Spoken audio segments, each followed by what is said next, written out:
tour à tour, la fête s'est déplacée. Elle a eu lieu là-haut, du côté du stade Oregon, pas loin du lycée Tristan Corbière. Elle a eu lieu à la vallée du Tidour, elle a eu lieu place de la Commune et depuis quelques années, elle a lieu place Allende. 55 ans de fête du viaduc, ça montre que les communistes ont de la suite dans les idées et qu'ils ont de la constance. Le Parti communiste dans le Finistère organise une dizaine de fêtes qui réunissent à L10 pas loin de 5000 personnes tout au long de l'année. Il y a les 3 fêtes du Pays du Boudin qui réunissent 2000 personnes. En ce moment même, il y a la fête du Parti communiste de Brest. Il y a des fêtes à Sker, dans différents endroits du Finistère. Et on se réjouit de continuer à pouvoir maintenir ces fêtes grâce à l'engagement de nos militants, de nos sympathisants, parce que c'est ce qui fait la force de cette organisation politique, c'est qu'elle repose sur un réseau militant extrêmement puissant. L'an dernier, je ne sais pas si vous avez vu, peut-être que c'est passé inaperçu parce que les médias en parlent très peu, la Commission nationale des comptes de campagne et des partis politiques en 2017 montrait que le parti qui comptait le plus d'adhérents aujourd'hui était le Parti communiste, devant le Parti socialiste, devant le Front National et bien loin devant les autres. Donc quand les médias nous enterrent un peu vite, ils devraient se souvenir que le Parti communiste c'est 80 000 adhérents, dont 50 000 à jour de cotisation, et c'est à peu près 6 000 élus.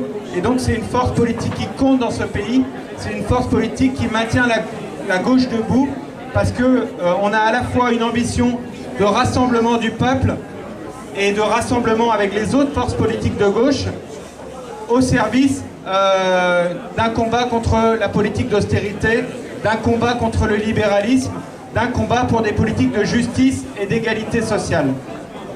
Donc aujourd'hui on est en campagne européenne. Vous avez tous vu, j'imagine, qu'on a une super tête de liste, Yann Brossa, qui est un jeune candidat, 39 ans, il vient de fêter ses 39 ans, maire adjoint à Paris, au logement, qui mène une très belle politique au logement à Paris pour installer des centres de sans-abri, installer du logement social, notamment dans les beaux quartiers, qui lutte contre les plateformes type Airbnb qui rendent le logement inaccessible aux Parisiens, qui lutte aussi pour les réfugiés, pour le droit des exilés sur Paris, y compris en faisant des occupations de gymnases, en ouvrant les portes des mairies d'arrondissement aux réfugiés. Et donc on est extrêmement fiers de notre candidat qui mène une belle campagne qui est reconnue d'ailleurs de plus en plus dans les médias. Et en même temps, c'est toujours une aventure collective. Il y a 79 personnes sur la liste. Et parmi ces 79 candidats, il y a 4 Bretons. Cindy Rella, qui s'exprimera tout à l'heure. Glenn Le Saoud, que vous avez entendu tout à l'heure, qui est un jeune candidat, 20 ans. On a fait le pari de la jeunesse et de l'audace en présentant la candidature de Glenn Le Saoud. C'est le 2e plus jeune candidat sur notre liste et il est morlaisien.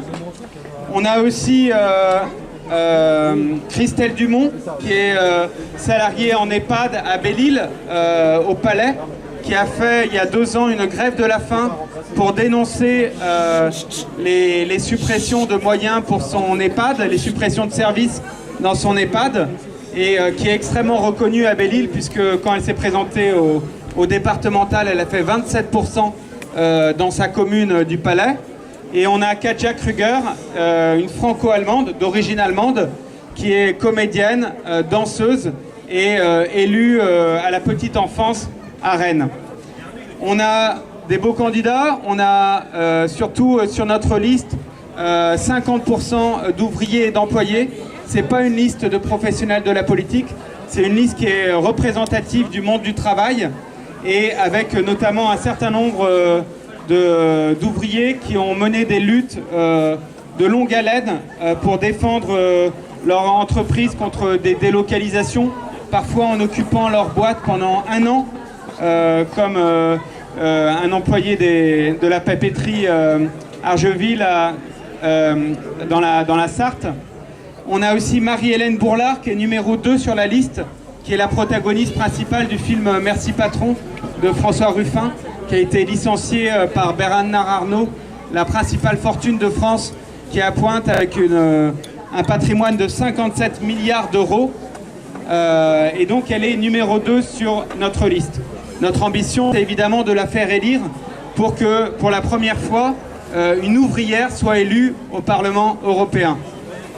Il y a un enjeu véritable à ce que nous ayons des élus au Parlement européen. Actuellement, nous en avons 3, Patrick Le Yarrick, Marie-Pierre Vieux et Marie-Christine Vergiat, dans la mesure où le Parlement européen, il vote tous les projets de la Commission européenne. Et une bonne partie des politiques nationales, par exemple la réforme des retraites, la privatisation de la SNCF,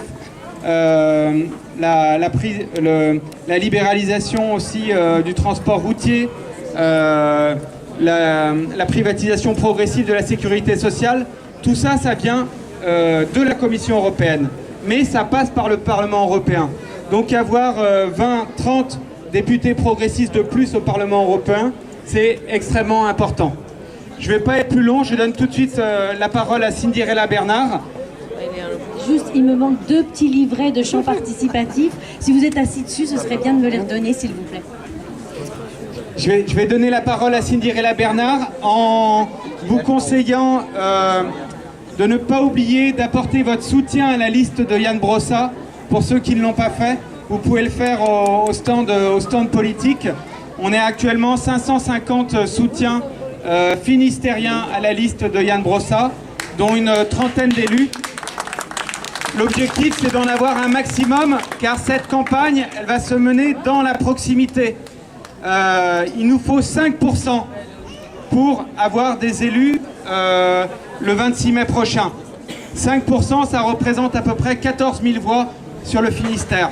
Ça veut dire mener une campagne de porte à porte, ça veut dire mener une campagne au plus près de chez vous, auprès de vos voisins, auprès de vos collègues, auprès de vos amis, auprès de vos familles, pour convaincre de l'utilité de voter pour des candidats de la vraie gauche qui représenteront la vraie gauche au Parlement européen, qui ne seront pas isolés, parce que nos députés européens, ils travaillent avec les députés de Die Linke en Allemagne, avec les députés de Syriza en Grèce, avec les députés du PTB, le parti belge, avec les députés d'Izquierda Unida et de Podemos. Et donc c'est extrêmement important qu'on ait cette force anticapitaliste, antilibérale au Parlement européen. Merci et je donne la parole à Cinderella Bernard.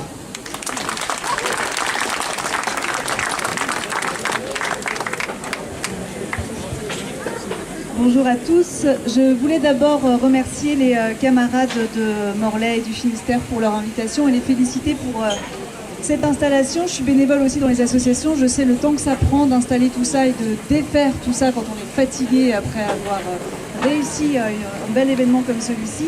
Donc bravo en tous les cas pour tenir 55 ans, c'est déjà pas mal. Un demi-siècle presque, un peu plus même. Et donc vous remercier. Ismaël m'a présenté en partie. Alors je suis donc Cinderella Bernard. Je suis diplômée éducatrice spécialisée, mais j'ai pris une dispo, vous allez comprendre pourquoi, parce que j'occupe des fonctions d'élu assez importantes et je suis aussi maman de 4 enfants. Donc à un moment donné, j'ai dû faire un choix. Donc je suis conseillère départementale des Côtes-d'Armor, présidente du groupe communiste. Nous sommes 5 élus du groupe communiste et je suis première adjointe à la ville de Bégard où j'ai la présidence aussi du syndicat de collecte d'ordures ménagères. Donc je mène des actions en faveur de l'environnement également. Nous sommes aujourd'hui le 1er mai. Alors le 1er mai, on parle du travail. Et ce sera le sujet que je vais développer avec vous tout de suite. J'ai pris quelques notes, mais comme j'ai pas de... Je vais essayer de faire de tête parce que je vais pas de pupitre pour poser. Petite chair et tu passes. On verra, ça va dérouler parce que c'est un sujet qu'on maîtrise bien. Je sais que chez vous, vous avez rassemblé 400 personnes, je crois. Moi, ce matin, j'étais à Guingamp, on était à 300 personnes. À Saint-Brieuc, 1200. À Lannion, 600. Je crois que c'est... alors, Paris, je ne sais pas comment ça se passe cet après-midi. Mais je crois que c'est une belle, j'ai envie de dire, réussite parce que les gens vont dans la rue. Et une inquiétude aussi parce que ça veut dire que plus il y a de monde, plus les inégalités sont croissantes et la colère gronde. Donc, mais il est bien et il est nécessaire qu'elle s'exprime dans la rue et qu'on se retrouve tous ensemble dans le cadre des convergences des luttes pour mener ensemble ce combat. Donc un 1er mai aux couleurs de toutes les luttes sociales, gilets jaunes, mais aussi j'ai vu les syndicats des enseignants, les divers syndicats professionnels qui expriment aujourd'hui leur inquiétude sur ce qui est en train de se passer dans le monde du travail. Notamment, Ismaël vous en parlait tout de suite sur le libéralisme. Alors c'est vrai que le libéralisme, comme ça on en parle beaucoup, mais ça se traduit comment sur le terrain? Eh bien ça se traduit par ce qu'on définit en fait, vous voyez, le libéralisme c'est on agit sur le coût du travail. On considère que le travail pour une entreprise ou même pour une collectivité représente un coût. Et donc il faut réduire ce coût pour réduire la dépense. Et nous, ce que pourquoi nous battons les communistes depuis près de 100 ans, parce que notre parti va bientôt avoir 100 ans, c'est à l'inverse pour mettre en avant le fait que les richesses qui sont créées dans les entreprises sont dues à la force du travail. Et donc nous considérons que les richesses produites par l'entreprise doivent être redistribuées aux travailleurs ou pour améliorer aussi les outils du travail et aussi pour améliorer le quotidien des gens, donc rentrer dans le cursus du bien commun. C'est pourquoi on critique le CICE, qui lui en fait consiste à ce que l'État donne de l'argent aux grandes entreprises. Alors ça peut être utile pour les petites entreprises, attention, et elles s'en servent, mais pour les grandes entreprises, qui n'est pas redistribué au niveau des travailleurs, ni même pour développer des outils, ni même pour le bien commun, il est redistribué pour enrichir les actionnaires du CAC 40. Et ça c'est dramatique, parce que ce qui se passe au bas de l'échelle, sur ceux qui sont à la base et qui font le travail et qui font ces richesses-là, eh bien eux, ils voient leurs conditions de travail véritablement se dégrader au quotidien, avec un salaire qui n'augmente pas. Et c'est cette colère-là qui s'exprime dans la rue, où quand tous les produits, eux, sont à la hausse, eh bien eux, leur salaire n'augmente pas, et donc c'est ce qu'on appelle la baisse du pouvoir d'achat, avec des logiques de politique libérale et austéritaire qui font que on donne toujours au plus gros, et les gens, eh bien, on leur demande toujours de faire un maximum d'efforts sans voir leurs efforts récompensés par un mieux vivre, puisque les fins de mois sont de plus en plus difficiles pour la plupart des gens. Même ceux qui travaillent à temps plein n'arrivent pas à boucler leur fin de mois et se retrouvent à découvert, et ça c'est inadmissible. Donc c'est toute cette lutte-là que l'on mène au quotidien, depuis toujours, partout où on est élu, que ce soit même dans vos collectivités locales, parce que là je vais vous l'expliquer, mais là aussi il se passe des choses et je suis pas sûre que tout le monde en ait conscience, ou que ce soit au Sénat, à l'Assemblée départementale ou au Parlement européen. Pour les collectivités locales, moi je suis conseillère départementale, je me suis battue en 2015 et on était avec les organisations syndicales et on était à leur côté dans l'hémicycle quand ils avaient leur tente dans l'hémicycle. Parce que qu'est-ce qui se passe ? Il se passe que dans la fonction publique, dans les collectivités territoriales, donc les communes, les départements, les régions, les communautés de communes, il y a eu de voter il y a 2015 je crois. Vous savez, on passait aux 35 heures. 35 heures, on est d'accord. Partage du temps de travail, c'est une idée que l'on défend et on veut même aller plus loin, on veut aller aux 32 heures. Mais 35 heures, c'était difficile à digérer pour les patrons quand même. Là, vous ne pouvez plus agir sur le coût du travail, ça ne va pas du tout. Donc il y a eu une négociation, on passe à la loi Aubry 2. Loi Aubry 2, ce ne sont plus les 35 heures par semaine, c'est 1607 heures annuelles. Et on floute le débat. Et aujourd'hui, on veut nous faire croire que ceux qui ne font pas 1607 heures ne sont pas aux 35 heures. Ceux qui sont en 1607 heures annuelles, ce que vous lisez en ce moment en voie de presse, ce ne sont pas les 35 heures hebdomadaires. 35 heures par semaine, c'est 1554 heures par an. La loi Aubry 2, c'est une négociation entre les 1554 heures jusqu'aux 1607 heures dans le cadre d'un protocole d'accord. Ce qui veut dire que selon les élus, en fait, soit ils passent aux 1607 heures de travail effectif, ça veut dire concrètement qu'ils perdent 8 jours de congé par an, soit ils ont des journées qu'on appelle bien-être, etc., temps de loisirs, etc. Donc vous comprenez, selon si l'élu est de gauche ou de droite, la logique est différente. Département des Côtes-d'Armor, ils ont perdu 8 jours de congés payés par an, donc 8 jours de vacances, Ils sont 1607 heures de travail effectif et on a perdu une centaine d'emplois dans la collectivité. Bah oui, parce que quand on partage le travail, quand on réduit le temps de travail, on permet de créer des nouveaux emplois. Et donc ce n'est plus le cas, c'est une centaine d'emplois qui ont été repris. Et cette logique est en train de s'inscrire dans les autres collectivités qui se rendent compte aussi qu'elles ont du mal avec les baisses de dotation de l'État et donc qui se servent de cette loi pour agir sur ce qu'on appelle la masse salariale, sur le coût du travail. Ce sont les logiques libérales qui arrivent jusque chez nous. Entendez bien là qu'on est dans la fonction publique, fonction territoriale publique. Dans ces mêmes logiques libérales, on va fusionner les communes, on va fusionner les intercos, on va fusionner dans certains endroits les régions, on va faire des plus grandes régions et puis quid des départements. L'idée c'est quoi ? C'est pareil, c'est de supprimer des postes et donc d'agir là encore sur le coût du travail. Et ces logiques-là, on les retrouve aussi dans le secteur hospitalier, où là, on va faire des regroupements d'hôpitaux, on va centraliser les services, et là aussi, on va agir sur le coût du travail. On va supprimer des lits, ce qui va supprimer des emplois. Mais en même temps, la demande est toujours là. Alors on va mettre 3 lits dans une chambre qui devrait en compter 2, mais on ne va pas rajouter l'emploi en face. Donc on va considérablement dégrader les conditions de travail des personnes qui travaillent en milieu hospitalier.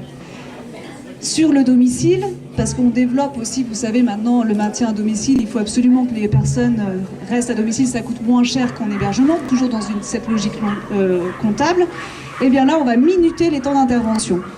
Ce qui fait qu'on est presque au rendement, il faut faire voir un maximum de personnes en un minimum de temps, sans se préoccuper du bien-être, de l'humain.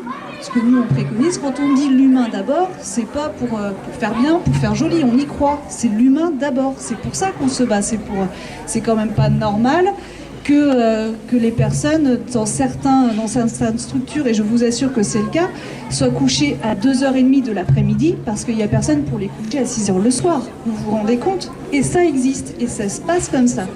Et alors, cette profession-là devient tellement compliquée, tellement difficile parce que psychologiquement, moralement, quand on va dans ces corps de métier, c'est parce qu'on aime les gens, c'est parce qu'on a envie de les aider, c'est parce qu'on a envie qu'ils soient mieux, mais on ne nous donne pas les moyens de le faire, donc c'est un métier qui ne séduit plus.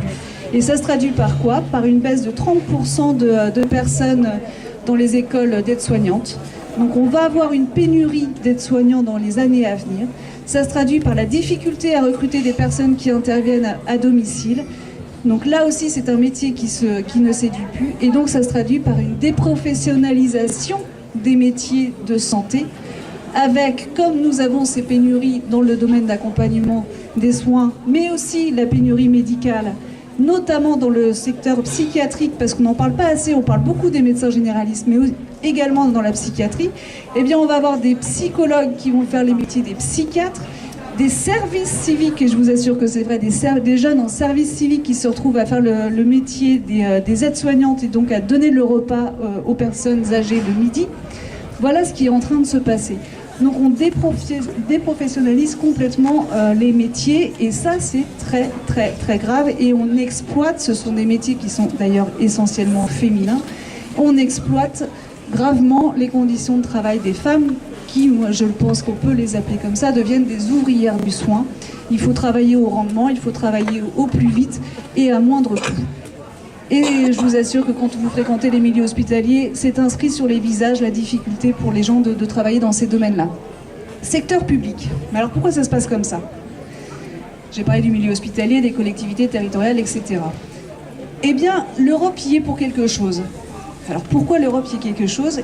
Pour quelque chose, parce que, rappelez-vous, on a signé, pas nous, parce que nous on a milité contre, le traité de Maastricht, qui est un traité libéral, ultra-libéral, qui consiste en fait à déterminer cette règle d'or, ce qu'on appelle nous cette règle d'or, le fait que les États membres ne peuvent pas dépasser 3% de déficit au niveau du PIB. Ce qui veut dire que si les États ne remplissent pas ces conditions-là, donc si leur dépense publique est trop élevée, ils sont sanctionnés. Donc ils ont moins de subventions de l'Europe. Donc pour ne pas être sanctionnés, ils cherchent à tout prix à baisser leurs dépenses publiques. Alors je ne veux pas vous dire que Macron Je ne veux pas que vous croyiez que Macron n'est pas responsable de ce qui se passe. Macron participe à cette logique. Il aurait pu faire de l'État de la France un rempart à ces politiques austéritaires voulues par l'Europe. Mais il n'en est rien. Il les accompagne. Il les accompagne quand il supprime l'ISF, l'impôt sur la fortune. Il les accompagne, par exemple, quand il ne va pas lutter contre la fraude fiscale. L'impôt sur la fortune, sur les fortunes, c'est 3 milliards d'euros. La fraude fiscale, c'est 90, voire même 100 milliards d'euros selon les études.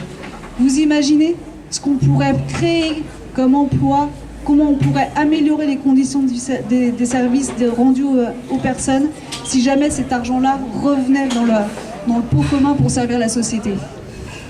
Lui, non, il participe à cette logique parce que finalement, c'est ce qu'on a toujours dit, hein, c'est le président des riches, c'est une évidence. Et il a montré dans son discours qu'il n'en changerait rien et qu'il continuerait à faire peser l'effort sur ceux qui travaillent et pas sur ceux qui là-haut s'enrichissent et s'achètent de la vaisselle, de la belle vaisselle.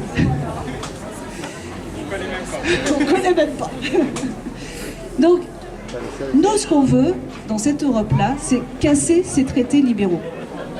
Je vous ai parlé de la règle des 3%, que personne ne sait pourquoi c'est 3%, ça aurait pu être 4, 5.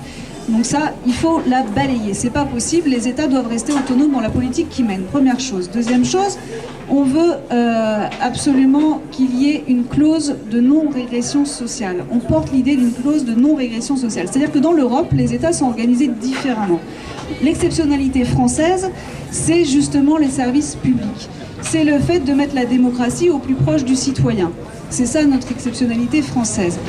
Donc ce qu'on veut, c'est qu'on puisse continuer à s'organiser comme on l'entend et que l'Europe ne vienne pas nous dire qu'il faut faire autrement, alors que nous, on sait que ce qu'on fait aujourd'hui, les autres États nous envient et qu'on rend un sacré service à la population permettant justement de réduire les inégalités subies. Donc il faut absolument qu'on ait cette clause de non-régression sociale, cette règle des 3%, et la troisième règle, Ismaël en a parlé un petit peu tout à l'heure, quand il l'a évoqué avec la privatisation des services publics.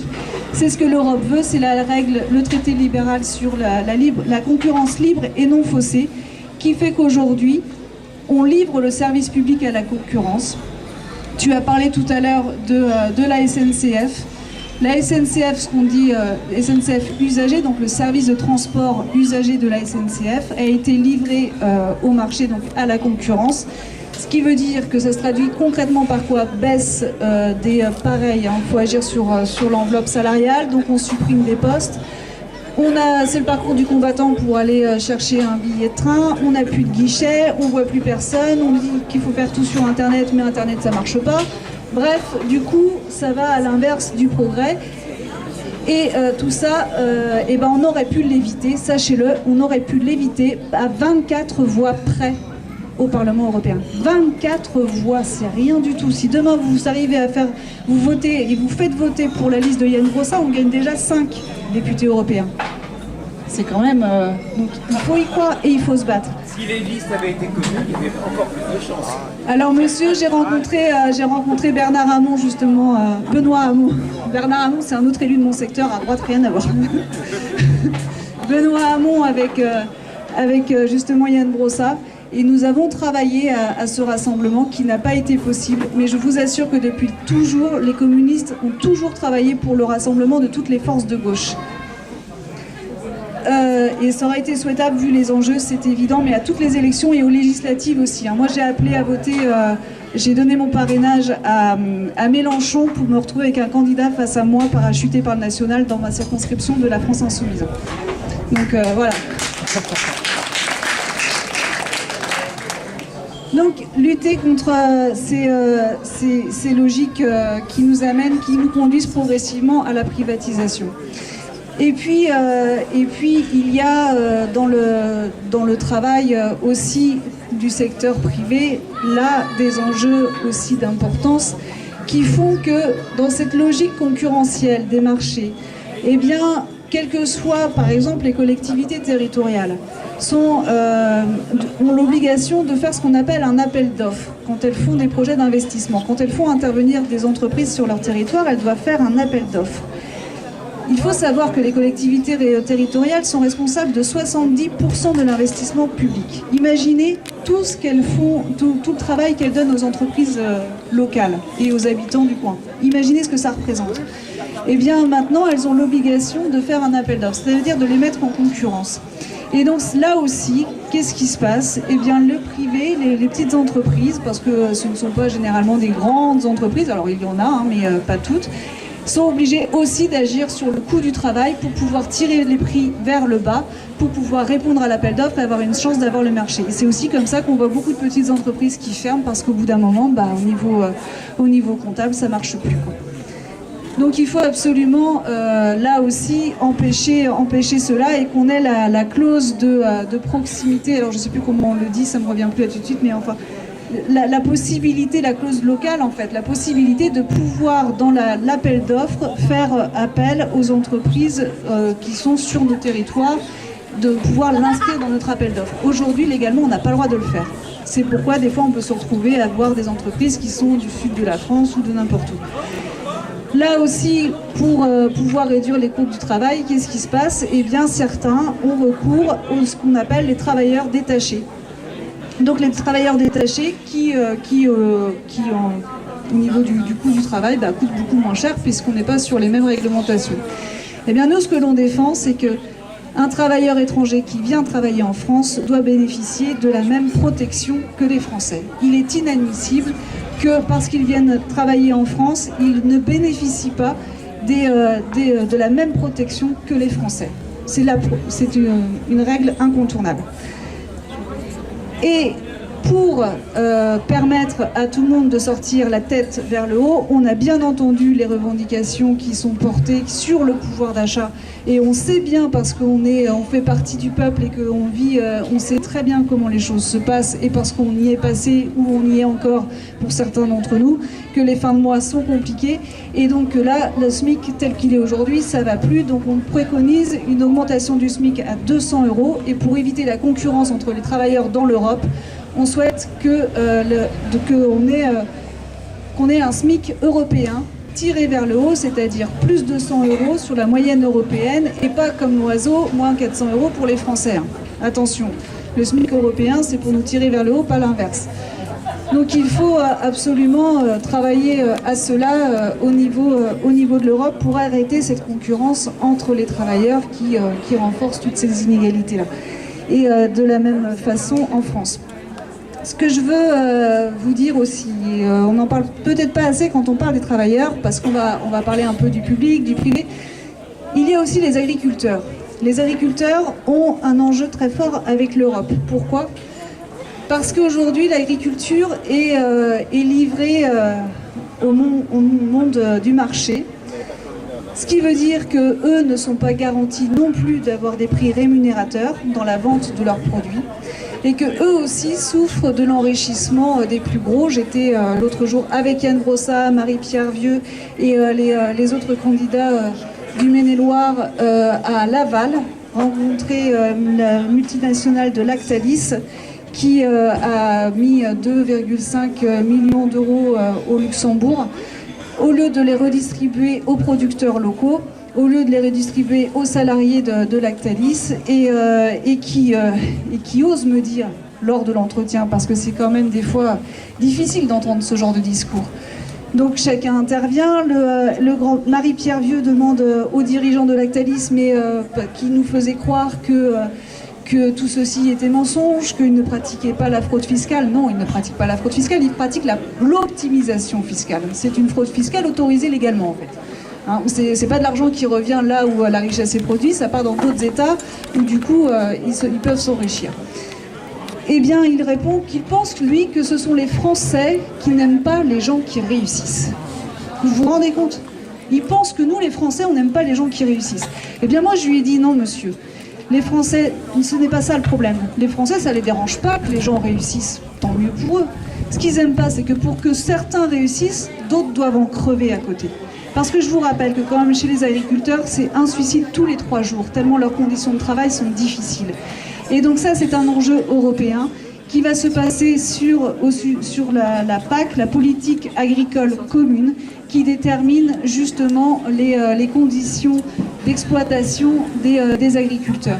Et donc quand l'Europe libérale nous promet demain de supprimer 1 milliard d'euros sur la PAC pour aller financer l'armement, nous on dit non, on ne retirera pas un sou de la PAC et on ira faire en sorte de sortir l'agriculture du marché, parce que l'agriculture c'est notre bien commun, parce que ça nourrit l'humanité et on ne peut pas imaginer qu'elle doit faire face aux règles de marché. Je ne vais pas développer plus, on parle des travailleurs aujourd'hui, donc il faut absolument que les agriculteurs soient dans les discussions du 1er mai partout aussi, et chaque fois qu'on parle des problèmes des inégalités professionnelles. Inégalités professionnelles, je voulais vous parler aussi, parce que je ne serais pas une bonne communiste si je ne le faisais pas, de l'égalité professionnelle femmes-hommes. Oui, nous les communistes, nous sommes un parti féministe. Et donc là aussi, c'est un enjeu sur l'Europe. C'est une bataille que l'on mène, parce que aujourd'hui, les femmes sont... Je vous parlais tout à l'heure des ouvrières du soin, mais il y a aussi, elles représentent les 2/3 des emplois précaires. Ce sont les femmes qui sont concernées. Les 2/3 des emplois précaires sont portés par des femmes, bah oui, parce qu'elles ont les enfants, etc. Même si ça change, c'est quand même encore le cas. Et puis il y a toujours en France cette différence salariale de 17 à 18% pour un même métier. C'est pas normal, même métier, même salaire. Et on doit prendre en compte aussi le congé maternité, le congé parental. Moi, vous voyez, j'ai 4 enfants, j'ai pris des congés parentaux. Je ne sais pas quand je vais pouvoir partir à la retraite. Je pense que je ne pourrai pas partir à la retraite. Donc voilà, c'est la réalité. En plus, je prends une dispo, alors j'abuse aussi. Et donc il y a donc les égalités femmes-hommes qui vont être un sujet d'importance, et les batailles que l'on mène toujours sur... J'avais un autre sujet, mais ça ne me revient plus, ça s'est échappé. Ça s'est échappé. Je vais... peut-être conclure. Je crois que j'ai fait à peu près le tour sur les conditions de travail. Ce que je veux vous dire, et là c'est avec une certaine émotion et une grande inquiétude. Moi je viens des Côtes-d'Armor, donc Bégard, je ne sais pas si vous situez, entre Guingamp et Lannion. On a eu il y a quelques semaines Marine Le Pen qui est venue à Rostronin, parce qu'à Rostronin il y a une section du Front National. Parce que quand on parle d'inégalité sociale, souvent liée d'ailleurs aux difficultés professionnelles, quand on parle des 8,8 millions de pauvres en France, eh bien ça fait monter la haine. Quand on parle de la dégradation du service public, ça fait monter la colère. Et les gens se trompent souvent de cible. Et au lieu de s'intéresser à la politique qui est menée, qui supprime des emplois, qui ne partage pas les richesses comme il le devrait, eh bien, ils vont s'intéresser à celui qui a des traits de visage plus étrangers, différents, et ils vont considérer que c'est lui le responsable. Eh bien non, c'est pas lui le responsable. Et donc on a des montées de colère qui sont pour le moins inquiétantes. Et c'est aussi un combat qu'on doit mener. Et cette journée du 1er mai a été un combat qui a été mené pour éviter que des mouvements soient repris par l'extrême droite dans certains de nos rangs. Je vous parlais tout à l'heure, j'étais à Guingamp. À Guingamp, et l'extrême droite a voulu reprendre le mouvement. Ça a été une bataille qui a été menée jusqu'à la dernière minute pour que l'extrême droite ne soit pas présente à la manifestation du 1er mai. 3 personnes d'extrême droite ont été évacuées de la manifestation. C'est ça la réalité. Et c'est inadmissible quand on sait que dans les pays où ils sont élus, eh bien, ils portent le travail à 60 heures. Où est le progrès? Donc voilà, c'est une inquiétude. Merci beaucoup. Donc, la solution pour remettre du progrès social, pour remettre l'humain au cœur de tout ça, et parce que Ismaël l'a dit, nous avons la plus belle liste, c'est de voter la liste Yann Brossard. Parce que dans cette liste-là, vous avez toutes les couleurs des luttes. Vous avez des gilets jaunes, vous avez des stylos rouges, vous avez des blouses blanches, vous avez des agriculteurs, vous avez tout le monde dedans. Toutes ces personnes qui se battent au quotidien pour améliorer les conditions de vie de chacun d'entre nous sont sur cette liste. Et donc c'est la liste qui nous représente le plus. Alors quand certains perdent confiance, eh bien, vous pouvez avoir confiance en cette liste-là. Tu parlais tout à l'heure de Marie-Hélène Bourlard, qui sera la première femme ouvrière du XXIe siècle. Il y avait une autre femme avant, mais elle était communiste aussi. du 21e siècle à rentrer au Parlement européen. Elle sera à Ploufragan. Si vous avez envie de venir, ce sera avec plaisir que je vous y accueillerai à Ploufragan demain soir. Je sais que Glenn Le Saoud sera avec nous aussi. Et donc pour aller à la rencontre des travailleurs aussi à la sortie des usines demain après-midi. Yann Brossa, si vous ne l'avez pas encore écouté, écoutez-le. Il y a des vidéos sur Internet. Je sais que c'est parce que je suis obligée de vous parler d'Internet parce que hélas, on ne passe pas souvent à la télé. Mais allez chercher l'information, intéressez-vous à lui parce que c'est vraiment quelqu'un qui apporte beaucoup d'oxygène et d'espoir et ça nous fait du bien. Et faites voter autour de vous. Le 26 mai, un seul tour, il n'y aura pas de deuxième tour, un seul tour. Il faut faire les procurations, il faut faire tout ce qu'il faut pour. Il faut qu'on ait au minimum 5 députés européens, parce que ce serait la première fois de toute l'histoire, autrement qu'on n'aurait pas de députés communistes au Parlement européen. La première fois. Donc on ne peut pas accepter ça, alors qu'on se bat depuis toujours pour toutes les revendications pour empêcher toutes les revendications qu'on entend dans la rue. Donc voilà, faites voter, votez pour Yann Brossa le 21. Et bon 1er mai à vous et bon courage pour le 26. Le 26